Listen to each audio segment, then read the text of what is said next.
During the company dinner at my boss's house, with everyone laughing, toasting and talking about plans for the next year, I raised my glass, lightly touched my wife's, and said, looking into her eyes, "I want a divorce now." The silence that followed was immediate and terrifying. The waiter stopped in the middle of the room with the tray in the air, a colleague choked on her sparkling wine, and the boss, who was smiling next to me, kept his expression frozen for a few seconds, as if trying to decipher whether it was some embarrassing joke or an announced tragedy. But she, my wife, showed no surprise. None. He just lowered his eyes and remained silent. She knew. She knew exactly why that was. And at that moment, in front of everyone, including our children, I forced her to say it out loud. All. What seemed to be a simple social event, an elegant dinner between co-workers and family, became the stage for the collapse of a lifetime built on trust. A trust that she crushed without hesitation, repeatedly, with the same coldness with which she wished me good luck before my most important meetings, with the same naturalness with which she called me "my love" while setting the breakfast table, knowing that that night she would sleep with another man. Because she didn't betray me in a moment of weakness. It wasn't a slip or an impulse. It was a plan. Cold. Calculated. Orchestrated by someone I thought I knew better than myself. In the last few weeks, I confess, I had felt something different about her. She was lighter, more excited, more affectionate. He had gone back to wearing perfume to bed, preparing elaborate dinners even on ordinary days, looking for me in bed with an urgency that hadn't existed in years. Foolish me, I thought we were experiencing a kind of rebirth, that we had finally overcome the monotony of the years and that love, somehow, was blooming again. How naive. Because in truth, while I rediscovered her with passionate eyes, she was only rehearsing her guilt. He covered the weight of his conscience with smiles and theatrical orgasms. And I, blinded by the nostalgia of what we once were, allowed myself to believe. Dinner was just the trigger. I already knew everything. Every detail. The place where they met, the messages, the gifts, the escapades during working hours. I knew who the other one was. And I also knew that she preferred him not because he was better than me, but because he was new. The new always seduces the weak of character. And she was weak. Of character, of will, of morals. What I didn't expect, what completely devastated me, was the role our children played in this story. They knew. At least one of them. And, worse, they had been convinced that it was all just a phase that the mother was going through, something that the father, me, would certainly understand, because, after so many years, everyone needs to rediscover themselves. That phrase. I heard this phrase coming out of my own son's mouth, as if betrayal were normal, as if loving meant accepting being trampled on in the name of someone else's freedom. When I forced her to speak, when I told her, in front of everyone, "Now tell our children what you did, and especially with whom," the atmosphere transformed. Expressions of astonishment gave way to discomfort. People got up, some tried to intervene, my boss asked for calm, but I didn't want any more calm. I wanted justice. I wanted her to look into those innocent eyes and say that she was no longer the mother they imagined. That behind the perfect wife veneer was a woman who preferred to sleep with another man than sit with me and talk about what she was missing. She resisted. He tried to deny it. But all it took was for me to say a single sentence for her to shut up. "I saw you too. In the car. In the company parking lot." There was no more escape. Her silence was the seal of truth. Her lover. It wasn't just anyone. It wasn't some random stranger she met on some app, or a seductive stranger who crossed her path. No. It was someone very close. Someone from the inside. From inside my life. From my house. And when I said his name, the room turned into a storm of murmurs. A colleague dropped the glass. My boss turned pale. Because the name that came out of my mouth was a name that everyone there knew. A name that, until that moment, was synonymous with trust, partnership, friendship. But now, there, at that dinner, it became synonymous with destruction. She started to cry. Not out of remorse. Not out of regret. But because at that moment, for the first time, he understood that he had lost everything. Me, the children, the admiration of the people around. And what she least expected happened. Because I didn't make a fuss. I didn't scream. I didn't cry. I just looked her in the eyes and said, I'm not sad anymore. I'm free. Free from you. Free from your lie. And I left. With the children. With a devastated soul, but with my head held high. And as we left, I saw a despair in her eyes that doesn't fade with time. Because she knew that, from then on, the real hell would begin. Not mine. Hers. What she didn't know yet, what no one there knew, was that I had prepared one last letter. Something that would change everything. Because the man she cheated on me with, he had so much more to lose than she did. And I, who until that day had only been the betrayed and ridiculed husband, would become the architect of their ruin. With a single action, I would drag them to the bottom of the well, in front of everyone. And that's what I did. A silent but deadly revenge. A twist no one saw coming. That it would cost them both their jobs, their reputations, and their futures. Because love, when betrayed, turns into something that the traitor will never know how to bear, indifference combined with justice. They betrayed me, but I was the one who dictated the end of this story. And what seemed like the end point of pain was, in fact, the beginning of liberation. A new life. A new love. A reconstruction. But until we got there, until all of this was laid out like a cruel and precise chessboard, a lot happened, because her confession was just the beginning. His exposition was just the surface. What no one imagines, is what I discovered later. And that's exactly what changes everything. Welcome to the channel. Here, we do not support and never romanticize any type of betrayal. The stories you will hear are fictional, but based on real emotions, with the sole purpose of showing how infidelity can destroy lives, families, and souls. Get ready. What comes next is a story shocking, intense, and impossible to forget. Press play, and dive into the silent chaos of betrayal. In an elegant house surrounded by walls covered in ivy and large glass windows that let the morning light invade every room, there lived a couple who, to the eyes of those observing from the outside, seemed to have overcome the ups and downs of love. His name was Daniel, she was called Laura. Married for 19 years, they formed that type of duo that, even with the discreet wrinkles around their eyes and the gray hairs appearing on their temples, still aroused comments such as, they were made for each other, or, these are an example of companionship.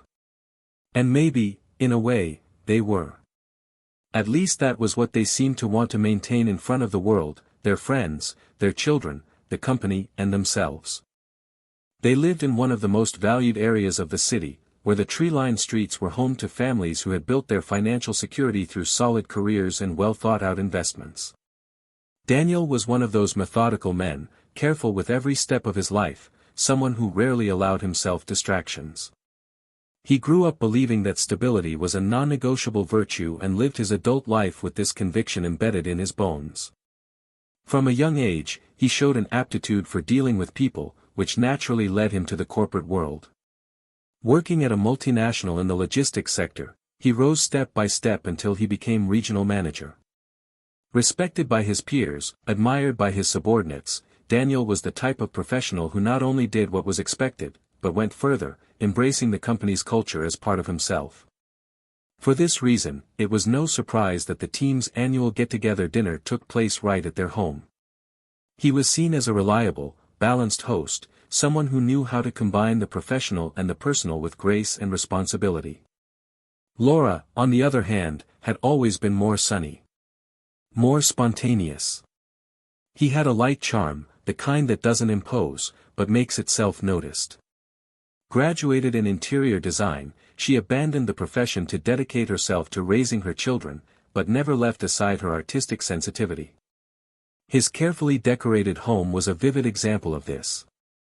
Neutral tones mixed with colorful details, hand-picked works of art, aromatic candles that changed depending on the season. Everything there seemed to reflect the good taste and hospitality she emanated. More than a housewife, Laura was the emotional center of the family. He knew exactly how to act in the face of a crisis, how to calm tempers and maintain harmony even in moments when Daniel was closed off in professional silence or his children were facing the dilemmas of adolescence. They had 2 children, Lucas, the eldest, an engineering student, and Isabella, who was in her final years of high school. Both grew up in an environment where moral principles were valued, where honesty was taught not just with words, but with everyday examples. Family meals were sacred, dialogue was encouraged, and displays of affection were not spared. There were photos spread around the house that witnessed trips to paradisiacal places, milestone birthdays and Christmases with long, full tables. It was a functional, admirable home. But the apparent perfection had its gaps. There was a subtle distance between the couple's looks in recent years. It wasn't the absence of love, maybe it was just time and its ways of cooling what once set fire. Daniel, with his intense routine, started arriving later and later, immersed in goals, meetings, and the constant pressure of staying relevant in a constantly changing market. Laura, on the other hand, after so many years dedicated to her family, began to seek reunion with herself. He enrolled in painting classes, began attending cultural meetings and became involved in social actions. Despite this, they maintained a respectful relationship. They rarely argued. Disagreements were resolved in a civilized manner, sometimes with a simple, "You're right," said between a sip of wine and the silence that accompanied dessert. Both knew how to give in. Both seemed to understand each other's limitations. And perhaps that's why they've become accustomed to the idea that love transforms, matures, and eventually becomes something calmer, almost like a deep friendship with occasional moments of romanticism. Daniel was still watching her with admiration. I knew that, despite the changes of age, Laura maintained a radiance that few women could preserve. There was a natural elegance about her, a femininity that didn't depend on makeup or expensive dresses. Sometimes he would see her walking around the house barefoot and he would feel a tightness in his chest, a mix of gratitude and nostalgia. I thought about the time, the youth they lived together, the day they bought that house and painted the walls with their own hands, laughing like 2 teenagers in love. Laura, on the other hand, sometimes, when she saw him sleeping with his glasses still on his face and the notebook beside him, felt tenderness, but also a silent restlessness. Something she herself couldn't name. It was as if there was a space inside him that remained dormant, waiting to be touched, remembered, awakened. Not because of a lack of love, but because of too much time, because of routines that were repeated, because of silences that became too long. The couple's social circle was vast. They attended events, maintained lasting friendships, and were seen as one of the pillars of the local club. Many admired them for the way they treated each other in public, always respectful, always kind. Daniel, in particular, was very loved by his coworkers. He had empathetic leadership, he knew how to listen, he gave advice without sounding arrogant. Younger people saw him as a father figure, and that filled him with pride. At work, he was the type of man who maintained ethics above all negotiations. He made a point of not mixing personal and professional life, even though the line between the two was sometimes blurred. So, when the idea of dinner at his house came up, he hesitated. But he gave in. After all, Laura loved to entertain, and the children no longer needed their parents' constant presence. They planned the event carefully, elaborate menu, precise guest list, elegant ambience. That night would be a celebration, a break from the rush, a chance to show colleagues that there was also human warmth, affection, and true bonds there. That was the plan. A night to reinforce the image of success and harmony that so many admired. Laura took care of every detail with care, from the flowers arranged at the entrances, to the ambient music that mixed international classics with touches of smooth jazz. And when the guests began to arrive, with light laughter and symbolic gifts in their hands, the house seemed to pulse with a special energy. Lucas was with his girlfriend, Isabella helped at the reception and Daniel circulated among his colleagues with a glass of wine and a calm smile on his face. Laura, dressed in an elegant moss green dress that highlighted her eyes, seemed to float between the groups, dispensing charm and attention in equal measures. The night passed like so many others. Conversations about goals achieved, plans for the next semester, family trips, toasts to health and success. Laughter mingled with the clinking of cutlery and the discreet sound of music. For everyone there, it was just another social event, pleasant, memorable, but predictable. But for Daniel, something that night seemed different. It wasn't the food, or the guests, or the weather.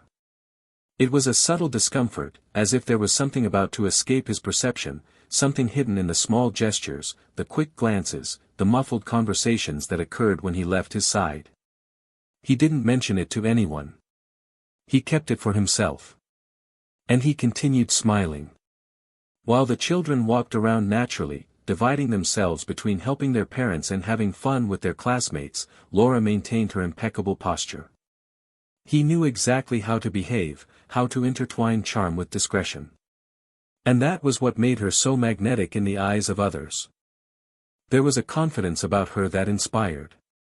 And perhaps it was precisely this security, this trust built over almost 2 decades, that prevented Daniel from realizing beforehand what would soon forever change the way he saw his own life.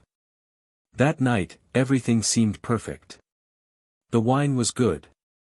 Conversations flowed. The children were happy. And Laura, as always, was the silent star of the room. But sometimes even the most beautifully staged sets hide deep cracks. And in that house that night, a crack was widening, invisible, but irreversible. Laura woke up before her alarm that morning, as she had been doing for the past few weeks.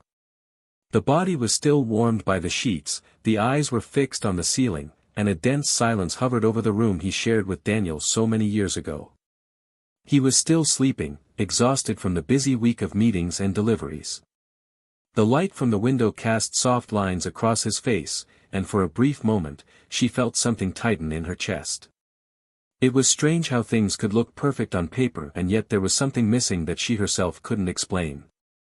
When he got up, he walked slowly down the hall to the kitchen. She prepared the coffee in silence, as she always did, but didn't wait for him to get up so they could drink it together.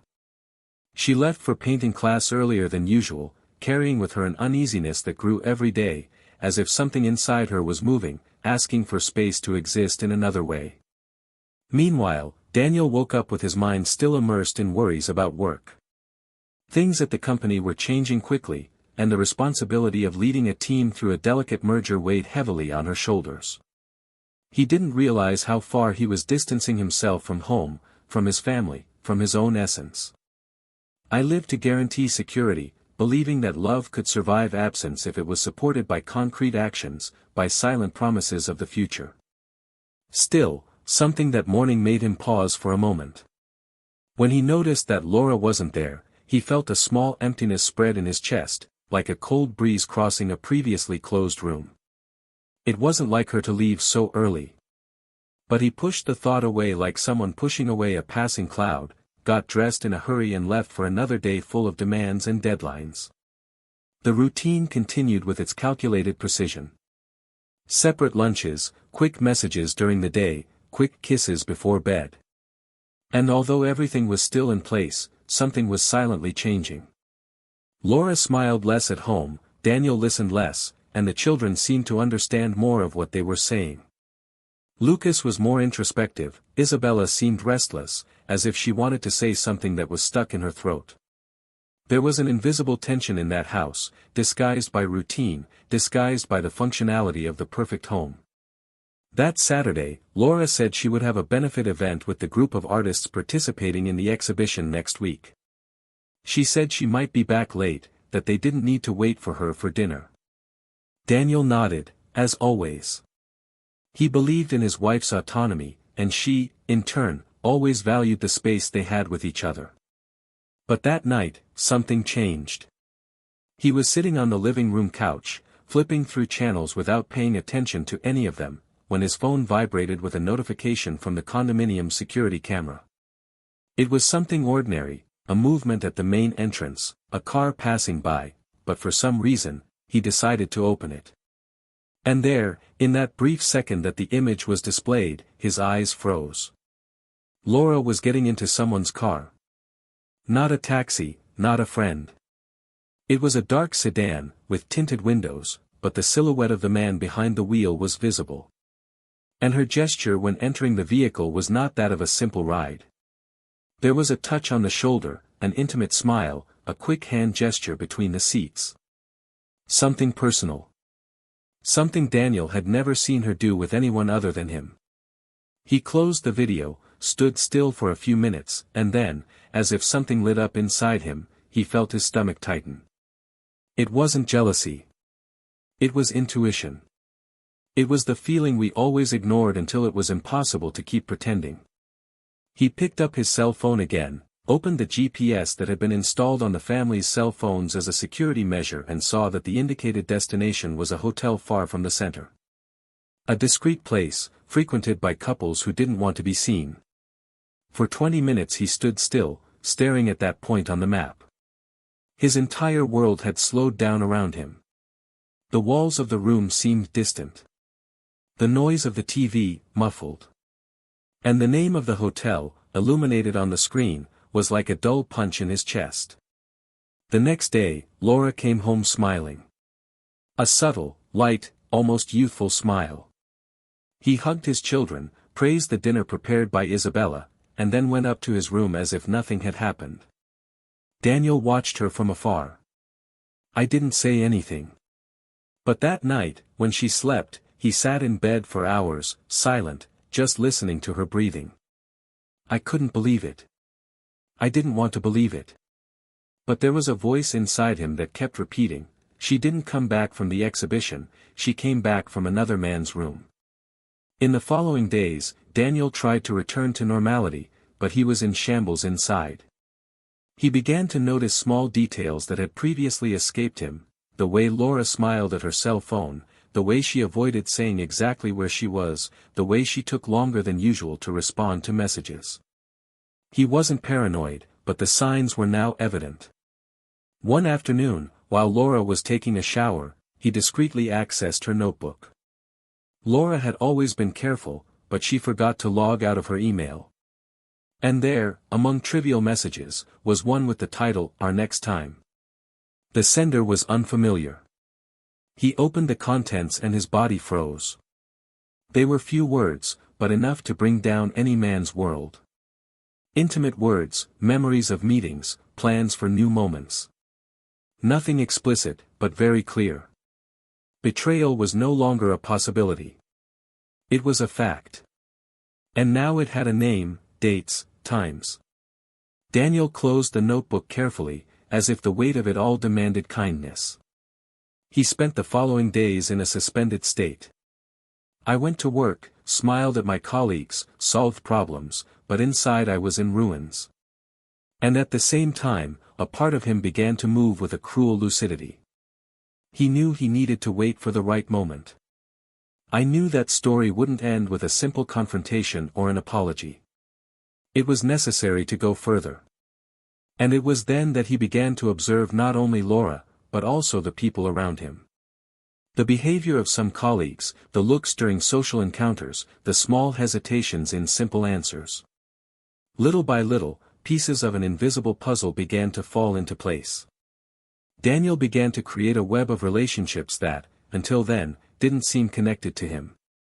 A phone call overheard, an invitation declined with a flimsy excuse, a meeting rescheduled at the last minute. All of this took on new meaning in light of what he now knew. And as certainties accumulated, anger was replaced by something more dangerous, strategic coldness. There would be no scandal. There would be no hasty tears. Daniel would wait. And when he acted, he would leave no room for doubt. That's when he decided to not just confront, but expose. And he chose the company dinner as the stage. A place where everything seemed to be under control, where the perfect couple could shine in front of their colleagues, where Laura would be unprepared. It would be there, in that room lit by pendant chandeliers and crystal glasses, that the truth would come to light. Not just for her, but for everyone who witnessed her charade. You planned every detail. He studied his children's reactions, considered the impact, and still moved forward. And at that dinner, when everyone was toasting, he stood up. He looked into her eyes. I said what I had been rehearsing for weeks. The phrase I could no longer keep. Laura, I want a divorce. Now. The hall fell silent. The waiter stopped halfway. The children froze. And she just lowered her eyes. Because he knew. He knew exactly what he had done. And I still had no idea what was coming. The room was still in shock. The sound of crystal glasses paralyzed in the air, glances crossing nervously, conversation suspended amid expensive wine. Laura remained silent, motionless, her eyes fixed on the table as if she found some form of protection there against the avalanche about to collapse. The children, sitting further away, were visibly disconcerted. Isabella was clutching the napkin tightly, her eyes moist, not completely understanding what was happening. Lucas looked at his father with a mixture of disbelief and fear, trying to decipher whether that sentence had been just an impulse, a momentary explosion of anger, or something more serious, more definitive. Daniel remained standing, without raising his voice, but with a cutting firmness that reverberated like a blade through the room. His eyes didn't blink. There was no fury there, just a decision made. He repeated, now. The word fell like a second blow, more painful than the first. Laura tried to react, but her body didn't respond. Shame paralyzed her, memories of their last encounters exploding in her mind like fragments of a guilt she had tried to rationalize for so long. The boss, sitting next to Daniel, cleared his throat and tried to intervene with a discreet gesture, but he completely ignored him. He took 2 steps forward, looked around and said, with surgical calm, sorry about that, but this dinner needed a toast to the truth. And I got tired of playing a role in a theater built on my shattered confidence. All eyes turned to Laura, who then raised her face for the first time. The flawless makeup was now slowly starting to come off. She tried to muster a restrained smile, but it was too late. Daniel then turned to his children. His voice broke, just for a second, when he said, they have a right to know. Laura's eyes widened, an instinctive panic emerging. He stood up and whispered almost inaudibly, not here. For God's sake, not now. He didn't back down. It was decided.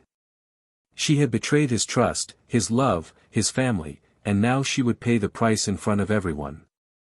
Tell them, said Daniel, firmly, tell your children where you were 3 Saturdays ago, while you claimed to be at the gallery's fundraiser. Tell them who the man is with whom you shared that night. The silence that followed was absolute. Laura looked at her children, then at the attentive faces around her, looking for some gesture of mercy, but all she found were judgments suspended in the air. She shook her head, almost in denial, but the tears began to fall and with them, the words began to come out. I made a mistake, she said, her voice shaking, broken by suppressed sobs. Something that should never have happened. I don't know at what point I lost myself, but it happened, and I can't hide it anymore. Daniel crossed his arms, without taking his eyes off her. Say the name, Laura. She hesitated. Then, looking directly at Lucas and Isabella, with teary eyes and a whispered voice, he said, it was with your father's friend. A murmur arose among the guests, like a small wave that precedes a tsunami. But Daniel didn't move. He was waiting, because what he knew, what he had discovered, had not yet been said. And that, yes, was the real abyss that would change everything. Before she could continue, Laura collapsed in her chair, as if the revelation had drained her strength. The children were astonished. Isabella was shaking, Lucas couldn't take his eyes off his mother. But Daniel wasn't finished yet. He took a deep breath, took a small flash drive from his inside pocket and raised it, looking directly at Laura. She immediately put her hand over her mouth, as if trying to stop herself from screaming. He spoke unhurriedly, as if each word was being carved in stone.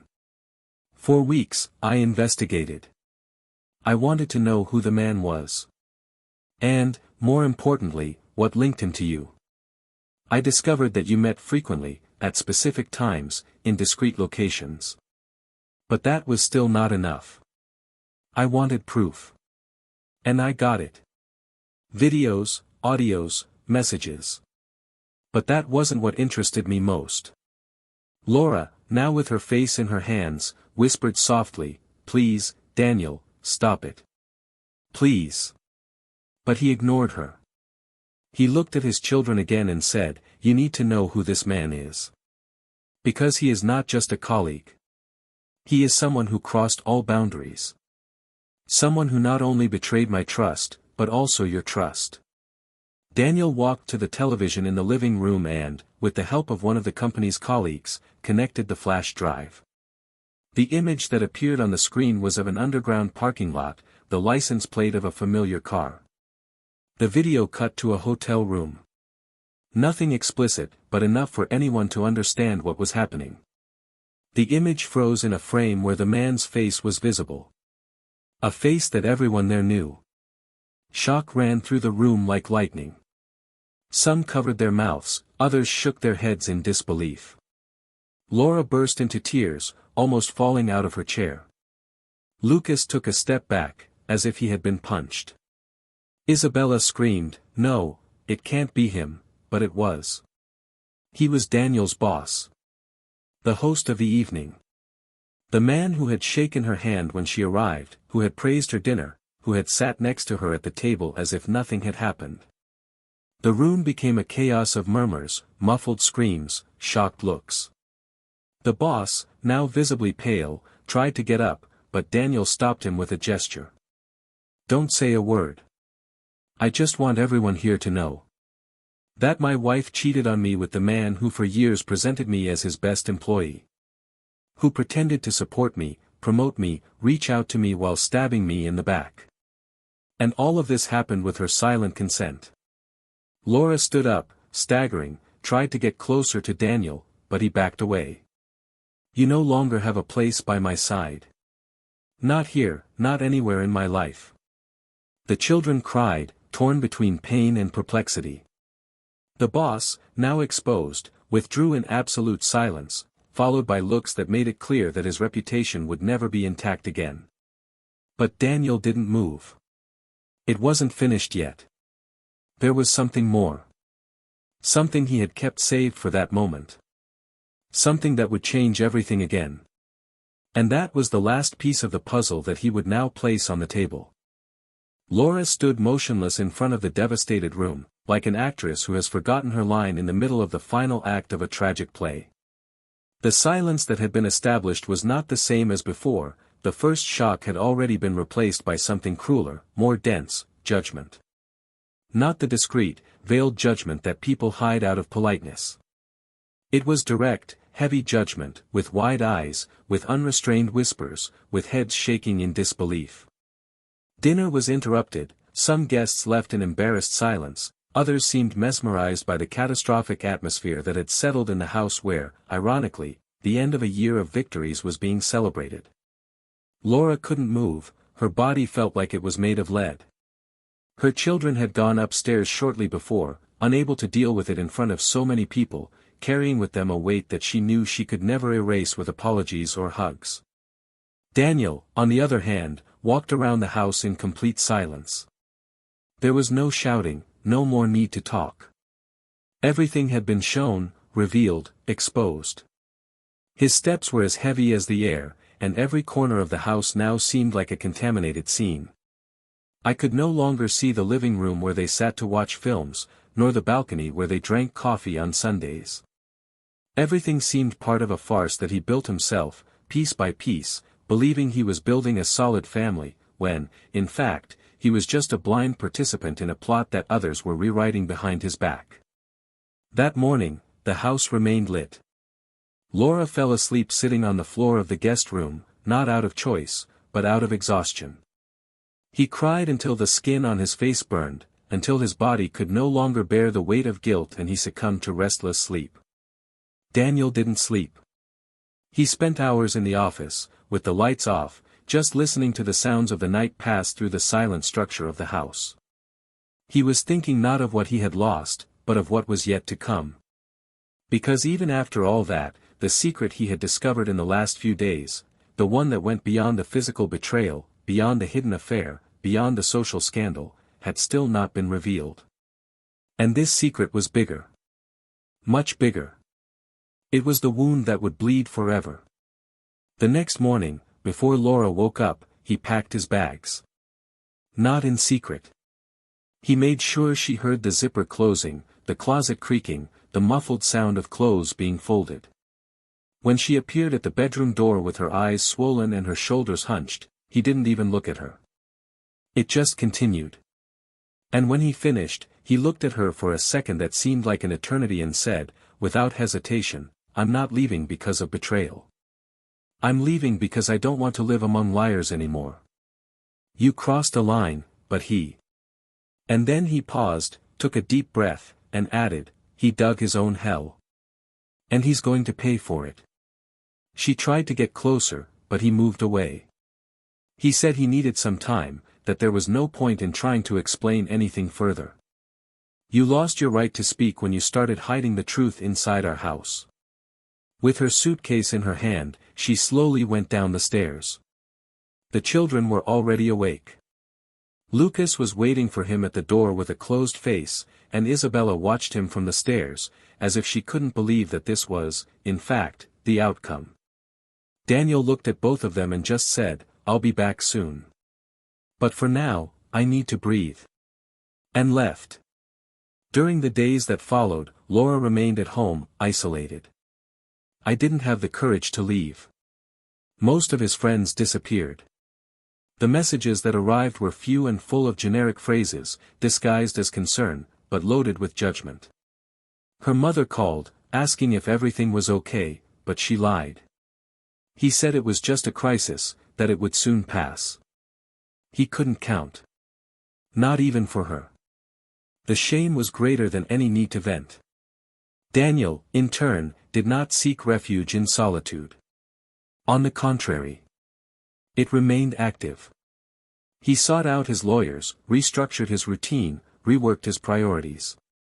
But above all, he organized each step of what he would do next with precision. Because the secret he carried was a weapon. And he intended to use her with all the coldness that betrayal had forged in his chest. Shortly afterwards, Laura was called to the company. An extraordinary meeting had been scheduled. When he arrived, the atmosphere was charged. Her colleagues avoided her, averted their eyes. Upon entering the room, he came across Daniel, the boss, now ex-boss, and the company's lawyers. She felt her legs give out. Daniel just stared at her, and then, with a firm voice, revealed what she never expected to hear. The man she got involved with, the same one who claimed to love her and promised a secret parallel life, used his relationship with her to cover up misconduct within the company itself. He manipulated internal results, transferred funds from confidential sectors and used his intimate relationship with Laura as a bridge to access internal files and documents that she, out of naivety or emotional blindness, allowed to circulate freely between them. Daniel discovered this after hiring an investigator. At first, the intention was just to obtain proof of treason. But the records captured, the conversations recorded, the improper access to the system revealed something even more serious. The man used her as bait, as an emotional distraction, to conduct illegal operations that were now being formally investigated. It wasn't just a case of betrayal, it was a corporate scandal. And Laura, without even realizing it, was at the center of the collapse. She lost her ground. She cried desperately, tried to deny it, tried to argue that she didn't know anything. But the facts were there, cold, clear, irrefutable. Your accesses are recorded, your password is used dozens of times for inappropriate consultations, your meetings are scheduled precisely at times when confidential documents disappear from the system. The boss hadn't just betrayed Daniel. He had corrupted the entire system. And now, he was being held accountable for it. In that room, faced with the tests, the disgusted looks of her colleagues and Daniel's silent disappointment, Laura came to her senses. He realized that his betrayal was not just moral. It was cool. It was a crime. And even if he had received nothing in return, even if his name was not directly involved in the illicit profits, his participation, even if involuntary, had put everything at risk. Daniel finally approached her. He looked her in the eyes for the first time since that night and said, "You were deceived like me. But while I lost a love, you lost yourself. And there's no going back from that." She didn't respond. He just saw him leave, again, without looking back. Like someone who ends not just a marriage, but an entire story. And outside, as he breathed the cold morning air, Daniel felt no hatred. I felt relief. Because finally, the weight of silence had been replaced by something he hadn't felt in a long time, peace.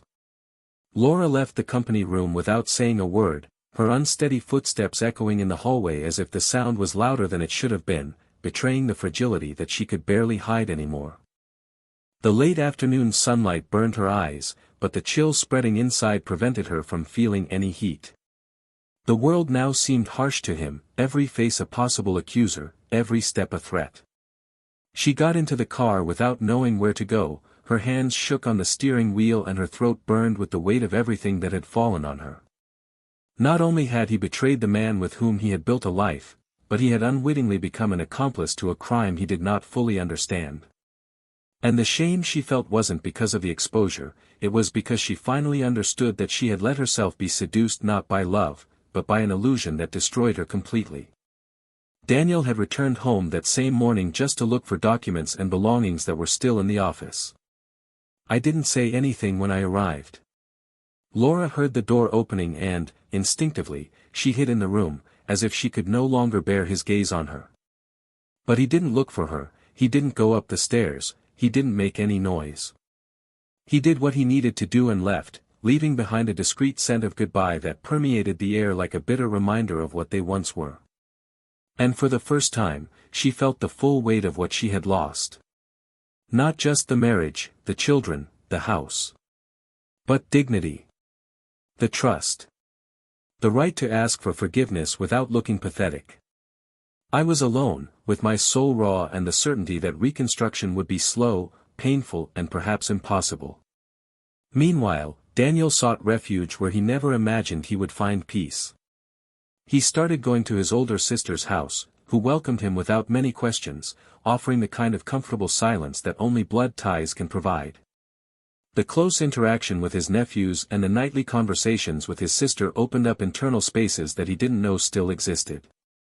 He began to walk in the mornings, paying attention to the little things, rediscovering traces of himself that had been swallowed up by married life and the corporate routine. But most of all, he relearned how to breathe on his own. The children, on the other hand, lived in suspense. Lucas, who by nature was more introspective, sank even deeper into silence, avoiding being at home when his mother was present. Isabella oscillated between tantrums of anger and long periods of sadness, and sometimes let out harsh sentences that hurt her mother more than any scream.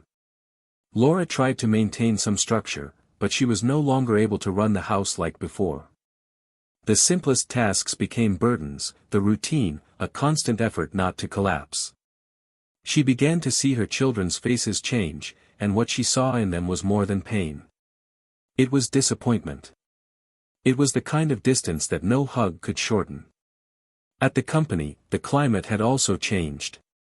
The absence of the former boss generated a wave of instability, and although the management tried to maintain the discourse of continuity and ethics, the whispers in the corridors, the crossed looks and the garbled phone calls made it clear that nothing would be the same again. Daniel received a transfer proposal to a unit in another state, with the promise of promotion and full autonomy. He considered the idea for days, but something inside him resisted the idea of escape. He didn't want to rebuild his life based on the denial of what he experienced, but rather on the truth, even if painful. I wanted to face the process in its entirety, look at the rubble and decide what was still worth saving. It was during one of these morning walks that he met Helena. A discreet woman, firm gaze, soft presence. She ran a small bookstore near the park where Daniel took his walks. The meetings began with brief exchanges of good morning, then evolved into small conversations about books, music and coffee. She never asked him about his personal life, she never seemed invasively curious. I just listened. And Daniel, for the first time in a long time, felt comfortable speaking without fear of judgment. He didn't tell everything, not yet, but he slowly allowed himself to be truthful.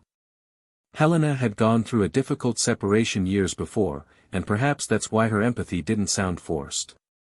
There was a serenity built on ruins about her, the kind of peace that only those who have survived pain know how to offer. Daniel started to visit the bookstore more frequently, and there he found a space to rebuild not only his self-esteem, but also his desire to look forward. It was as if each conversation gave back a piece of himself that he thought he had lost. With her, he felt human again, not just a betrayed man, but someone with the ability to start over, even if he was still full of doubts. Laura found out about the meetings weeks later, through Isabella. The daughter, upon seeing her father talking to Helena in the park, returned home in silence, but was unable to contain her anger. He told his mother that maybe he was moving on, that maybe he was meeting someone better. And Laura, at that moment, felt a blow that went through her completely. Not out of jealousy, but because he understood that his reconstruction process had already begun, while hers remained stagnant. She realized, with a lump in her throat, that she was not only losing Daniel, but also losing the right to be remembered fondly. Soon she would become just the woman who destroyed a family. This discovery led her to seek help. She started therapy, accepted an invitation from a friend to work voluntarily in an NGO supporting vulnerable women, and began to rediscover some form of value in herself. He knew that forgiveness would not come quickly, perhaps it would never come completely, but he decided that he would not end his life defined only by the worst mistake he made. Each week, she faced looks that reminded her of what she did, but now she was learning not to hide from them. She knew she would never be the same, but she also knew she could still be something else. Something more honest, more conscious, more human. Daniel, in turn, continued in a silent healing process. The relationship with her children, although shaken, began to find new paths. I talked to Lucas during lunches, offering advice without imposing anything. With Isabella, the emotional reunion was more difficult, but little by little, with patience and constant presence, she began to trust again. Not like before, but enough to restore the essential bond between father and daughter. Helena's presence was not public yet, but it was beginning to occupy space in the routine, in a subtle, respectful, mature way. She didn't fill a void. She illuminated what was already inside him and had been obscured for so long. Despite the distance and the obvious end, Daniel never stopped thinking about Laura. Not with longing or desire, but with a deep compassion that only time is capable of cultivating. In his reflections, he understood that the pain she caused did not erase the good years they had, nor the true love they once shared. But I also understood that moving forward was necessary. For him. For the children. For the life I still had ahead of me. On the other side, Laura knew that there would never be complete redemption. But I wanted to be worthy of some respect. Not from others, but from herself. He knew that broken trust might never be rebuilt, but he learned that there is a quiet dignity in facing consequences, in enduring stares without looking away, in accepting pain as part of the journey. The weight of guilt still lived within her, but now it was accompanied by concrete actions, more conscious choices, a sincere desire not to repeat the mistakes that led her to that abyss.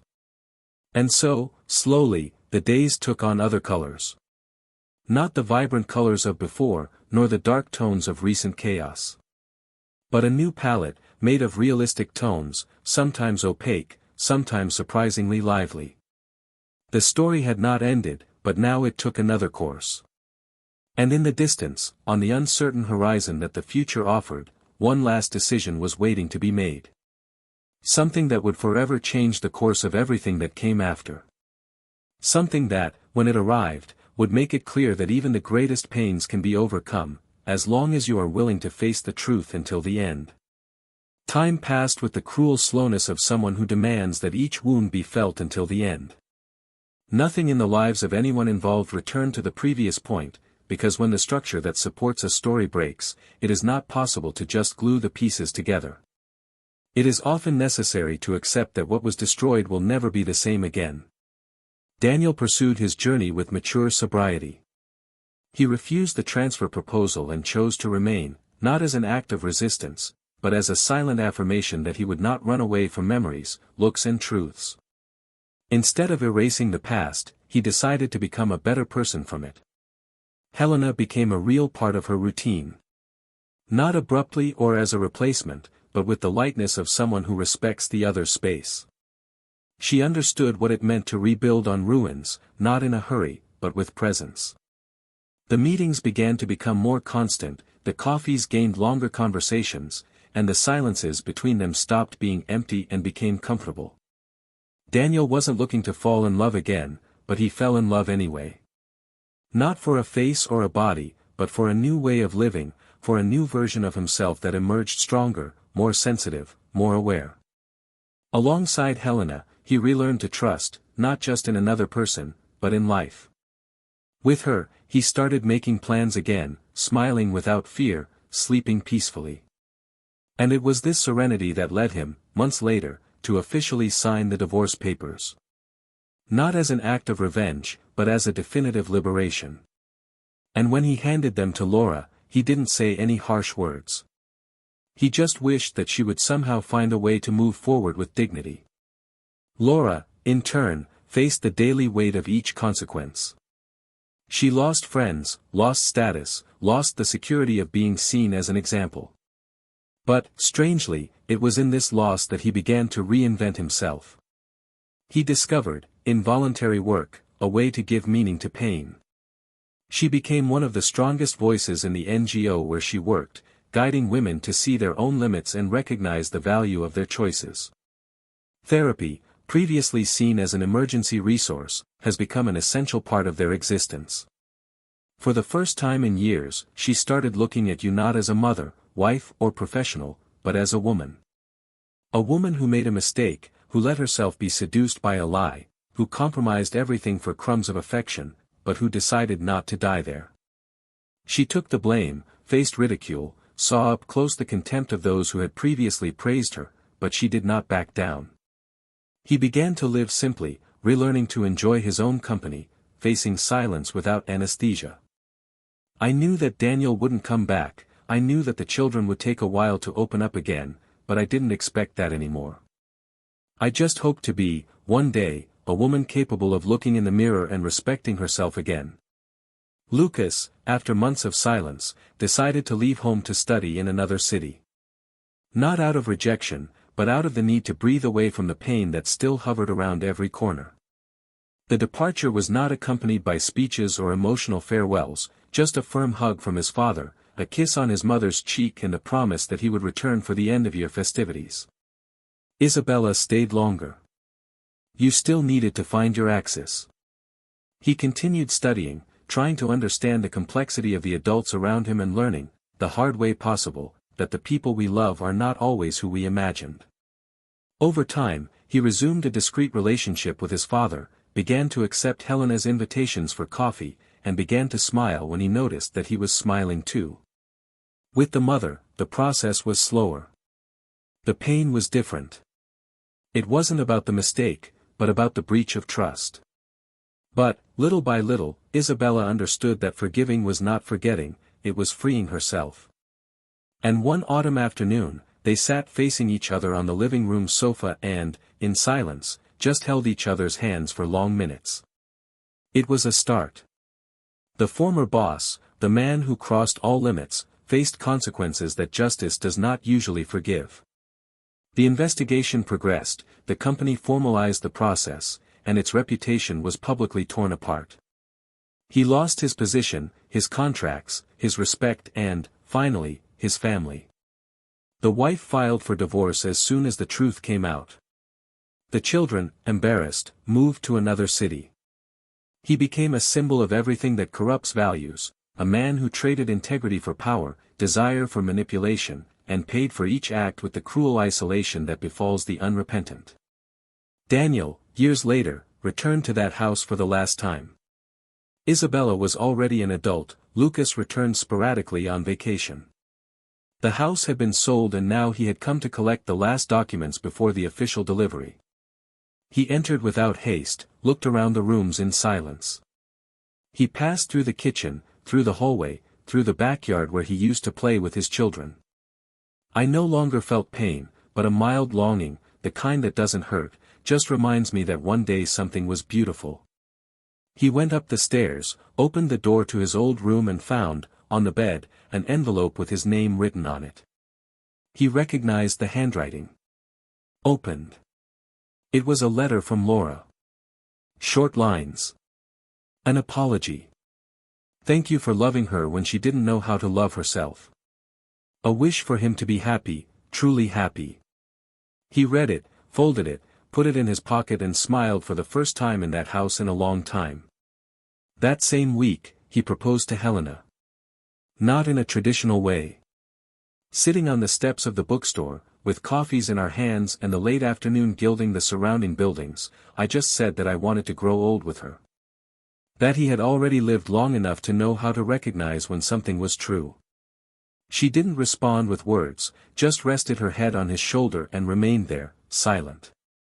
It was everything he needed. Daniel and Laura's story ended not with reconciliation, but with truth. Each one followed their own path, marked by the choices they made.